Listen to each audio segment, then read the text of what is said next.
Hello dear 8th class students, this is Anuradha, your science teacher. We were reading chapter 6, Combustion and Flame.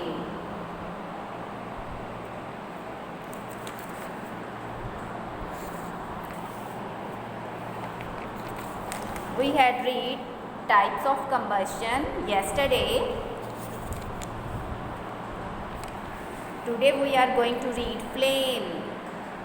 आग की लौ या लपट। Observe करें, देखें LPG flame को।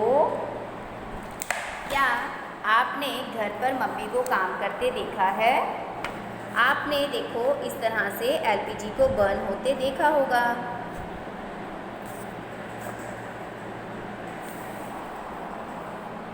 Can you tell the colour of the flame? क्या आप flame का कलर बता सकते हैं? White is the colour of what is the colour of a candle flame? अब कैंडल की फ्लेम का क्या कलर है, क्या आप ये बता सकते हैं? याद करें अपने अनुभवों को, एक्सपीरियंसेस को, जब आपने जलाया था मैग्नीशियम रिबन को क्लास 7th में। If you do not have experience of burning the remaining item, अगर आपको इन चीज़ों को जलाने का अनुभव नहीं है, टेबल 6.2 में you can do that now, तो अब आप ये कर सकते हैं। कहने का मतलब अब आप ऐसा करेंगे कि आपको खुद पता लगाना है, कैंडल को जलाकर देखें उसकी फ्लेम। मैग्नीशियम को अगर ये अवेलेबल नहीं है तो कोई बात नहीं, लेकिन कैम्फर कपूर सबके पास होता है। और केरोसिन ऑयल, यहाँ पर स्टोव यानी केरोसिन वाला जो है चूल्हा, चारकोल लकड़ी का कोला। हाँ जी, मैं आपको पहले से बताती हूँ, कैंडल जब हम जलाते हैं तो ये फोम बनाता है फ्लेम। यस, येलो कलर की फ्लेम आती है, फॉर्म्स फ्लेम। यस, यहाँ लिखोगे क्योंकि अगले उसमें लिखा है डज नॉट फॉर्म फ्लेम, तो कैंडल की फ्लेम बनती है। मैग्नीशियम की फ्लेम जो है, एक्चुअली बेटा ये ब्रिलियंट वाइट लाइट के साथ जलता है रिबन, लेकिन इसकी जो फ्लेम है वो कुछ ही टाइम के लिए, मतलब वो जो है कुछ सेकंड्स के लिए, उसके बाद वो पूरी तरीके से जल जाता है। तो इसलिए हम इसको कह सकते हैं कि डज नॉट फॉर्म फ्लेम। ये भी इधर भी लिख सकते हैं, यहाँ पर यस लिख लो, या डज नॉट फॉर्म फ्लेम भी लिख सकते हो, और इधर फॉर्म फ्लेम लिखोगे। कैम्फर कपूर जो है, यस, वो भी येलो लाइट के साथ जलता है, ये भी बनाता है फ्लेम। आगे केरोसिन ऑयल, ये भी ब्लू कलर की फ्लेम के साथ जलता है जैसे एलपीजी। चारकोल जो है वो भी flame, sorry it does not form flame.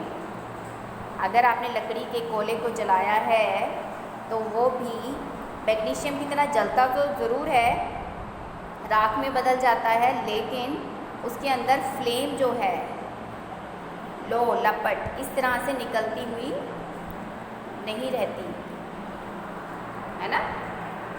चलो आगे पढ़ते हैं, स्ट्रक्चर ऑफ फ्लेम। फ्लेम का जो है हमने स्ट्रक्चर पढ़ना है आज, आखिर क्या क्या इसकी बनावट है। 6.5 एक्टिविटी में आपको लाइट अप करनी है एक कैंडल, और उसको ग्लास टेबल पर रखकर with a pair of Tong होता है चिमटा, और इंट्रोड्यूस करना है 1 and 2 dark zone flickering candle flame. Bring a lighted match stick near the other end of the glass tube. देखो ज़रा, डू यू सी फ्लेम? क्या आपको कोई फ्लेम नज़र आती है? If so what that it produce a flame. Notice करना है वैक्स जो near the heated wick melt होकर क्विकली ध्यान दें कि जो वैक्स है वो किस तरह से मेल्ट होकर जलना शुरू कर देती है। चलो मैं भी ये एक्सपेरिमेंट करने वाली हूँ, लेकिन उससे पहले मैं इसको सारा रीड कर रही हूँ। The substance which vaporise during burning, जब जो चीज़ जो है वेपराइज होती है, यहाँ पर कैंडल की जो वैक्स है वो बेटा जलने से पहले ये कैंडल की जो वैक्स है, जैसे ही हम इसे लाइट अप करते हैं, लिट करते हैं, तो क्या होता है, इसकी जो वैक्स है वो पिघलकर इस धागे में आ जाती है, थ्रेड में, और ये थ्रेड जलना शुरू कर देता है। ये बिल्कुल वैसा ही है जैसे हम पुराने समय में घर में लैंप जलाया करते थे। अगर आपने केरोसिन लैंप देखा हो तो उसके अंदर भी एक छोटा सा थ्रेड या विक डला होता है। कपड़े का भी कई लोग जो था दिया बना लेते थे, कपड़े की पट्टी डालकर मिट्टी के तेल में बॉटल के अंदर, और उसे लाइट अप करते थे। वो क्या होता था, कपड़ा सारा नहीं जलता था, क्योंकि कपड़ा तब तक नहीं जलता था जब तक कि ऑयल होता था इसमें। वो ऑयल के पार्टिकल उस कपड़े पर ऊपर की ओर राइज अप होते थे और फ्लेम के साथ जलते थे। इस तरह से फ्लेम की तरह जलना शुरू कर देते थे, लौ दिखाते थे। Gives flame for example kerosene oil, molten wax. हाँ जी, कौन कौन सी चीज़ें हैं, जैसे मिट्टी का तेल है, पिघली हुई वैक्स है, जो कि क्या होती है, विक के ऊपर यानी धागे के ऊपर, और या एक हम पट्टी कह सकते हैं कपड़े की, उसके ऊपर चढ़ना शुरू कर देते हैं इसके पिघले हुए पार्टिकल्स, और ये वेपराइज्ड होकर यानी कणों में बदलकर ड्यूरिंग बर्निंग, जलने की प्रोसेस के दौरान, एंड फॉर्म्स बनाते हैं फ्लेम्स, ऐसी लपट बनाते हैं लोग। ये देखो, ये केरोसिन लैंप है, ये भी इसी तरीके से कैंडल के तरीके फ्लेम बना रहा है। और charcoal on the other hand अगर हम कहें तो डज नॉट वेपराइज, ये तो उड़ता ही नहीं है, so does not produce a flame. तो चारकोल जो है वो फ्लेम नहीं बनाता। एक्टिविटी 6.5 में could the vapours of the wax coming out of the glass tube the cause of the flame produce. यहाँ पर इस एक्टिविटी में क्या था बेटा, ये जो ग्लास ट्यूब थी, जब इसके पास रखा गया, ये देखने के लिए ये एक्टिविटी में क्या बताया गया है एक्चुअली, कि जो वैक्स पार्टिकल्स गर्म होकर इस ट्यूब के अंदर आते हैं, जलती हुई तीली आप लेकर जाते हो, तो यहाँ पर भी आप इस तरह की फ्लेम देखते हो। तो इस एक्टिविटी से क्या प्रूफ हुआ कि क्या वैक्स के पार्टिकल गर्म होकर यहाँ पर आए थे और वही अब जल रहे थे? यस, एब्सोल्युटली राइट, वही जल रहे थे बेटा, क्योंकि हमने कहा अभी कि वैक्स पार्टिकल जो है वो वेपराइज्ड हो जाते हैं, यानी कणों में बदल जाते हैं, गैस फॉर्म में हो जाते हैं, और वो इस ट्यूब के ज़रिए ट्रैवल करते हुए एंड तक आते हैं। यहाँ पर हम जैसे ही जलती हुई तीली लेकर आते हैं, हम देखते हैं कि ये जलना शुरू हो जाती है विद ए फ्लेम। कुछ और एक्टिविटी भी है, जैसे कि when the candle flame is steady, जब कैंडल फ्लेम जो है जो मोमबत्ती की फ्लेम है वो स्टेडी एक स्थिर हो जाती है, तो इंट्रोड्यूस करते हैं, तब हम उस पर एक कांच की प्लेट रख देते हैं। तो देखो ल्यूमिनस जोन जो है फ्लेम का, आप देख पा रहे हैं, ल्यूमिनस होता है चमकदार,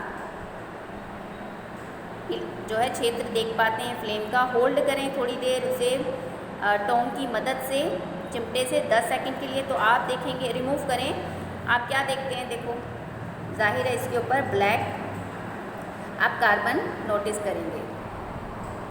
a circular blackish ring is formed on the glass plate. एक गोल काली जो रिंग बन गई है ग्लास प्लेट के ऊपर, इंडिकेट करती है, दिखाती है कि डेपोजिशन ऑफ अनबर्न्ड, यहाँ पर कुछ अध जले पार्टिकल्स हैं। अगर ये कैंडल्स पूरी तरह जल रही होती वैक्स पार्टिकल, तो कार्बन धुआं बनता ही नहीं। धुआं तब बनता है जब फ्यूल अध जलता है, यानी पूरी तरह से नहीं जलता। हम कहेंगे पार्शियल कंबशन होता है, अधूरा जलन क्रिया। तो अनबर्न्ड कार्बन पार्टिकल्स प्रेजेंट होते हैं ल्यूमिनस जोन पर, यानी चमकदार हिस्से में। लॉ के होल्ड करें थिन लॉन्ग कॉपर वायर, ये पतली कॉपर वायर है तांबे की, 30 सेकंड के लिए। और नोटिस करें portion of the copper wire just outside the flame gets red hot. क्या हो जाती है? गर्म हो जाती है। Does it indicate that non luminous zone of the flame has high temperature. क्या ये दिखा रहा है कि इसकी जो ल्यूमिनस जोन था वो सबसे ज़्यादा टेम्परेचर वाला था? In fact this part of the flame is hottest part. तो असल में यही हिस्सा जो है, जो चमकदार हिस्सा, सबसे गर्म हिस्सा होता है कैंडल फ्लेम का। यहाँ पर अब मैं आपको कैंडल के साथ एक्सपेरिमेंट करके दिखाने वाली हूँ कि किस तरीके से कैंडल के जोन आप देख पाएंगे। Let's see. लेकिन ये मैं आपको एक्टिविटी करके दिखाऊंगी, ये वीडियो के अंदर नहीं, क्योंकि ये वीडियो थोड़ी लंबी हो जाएगी। इसके लिए आपको सेपरेटली एक एक्टिविटी कर दिखाऊंगी। Okay dear, have a good day, thank you.